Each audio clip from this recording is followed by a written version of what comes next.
এই মুহূর্তে নতুন করে উত্তেজনা শুরু হয়েছে আফগানিস্তান এবং পাকিস্তানের মধ্যে। গত কয়েকদিনে আফগানিস্তানের হামলায় পাকিস্তানের সেনাবাহিনী থেকে শুরু করে সাধারণ নাগরিক অনেকেই কিন্তু মারা গিয়েছে। এমনকি একটা ভিডিও ভাইরাল হয়েছে যেখানে দেখা গিয়েছে যে পাকিস্তানের সেনাবাহিনীর ট্যাঙ্ক ছিনতাই করে নিয়ে যাচ্ছে আফগান বাহিনী। এই ঘটনার সূত্রপাতই হয় গত শনিবার। তখনই হঠাৎ করেই এই দুটো দেশের সীমান্তের মধ্যে প্রচণ্ড লড়াই শুরু হয়।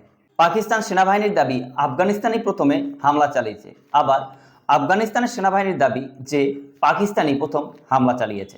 সবথেকে মজার এবং আশ্চর্যের বিষয় হলো এটা যে কিছুদিন আগেই সৌদি আরবের সাথে ইসলামাবাদ মিশে কিন্তু একটি ইসলামিক ন্যাটো তৈরি করেছিল। সেখানে বলা হয়েছিল যে অন্য কোনো দেশ যদি পাকিস্তানের উপর হামলা চালায় তাহলে সেই হামলাকে নিজের দেশের উপর হামলা হিসাবে বিবেচনা করবে এবং সবাই সেই হামলা প্রতিহত করার জন্য যথাযথ পদক্ষেপ গ্রহণ করবে।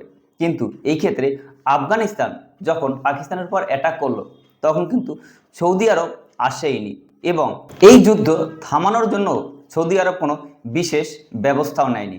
অর্থাৎ এটা পরিষ্কার যে ইসলামিক ন্যাটো একটি ভুয়ো, অবাস্তব গল্প ছাড়া আর কিছুই নয়।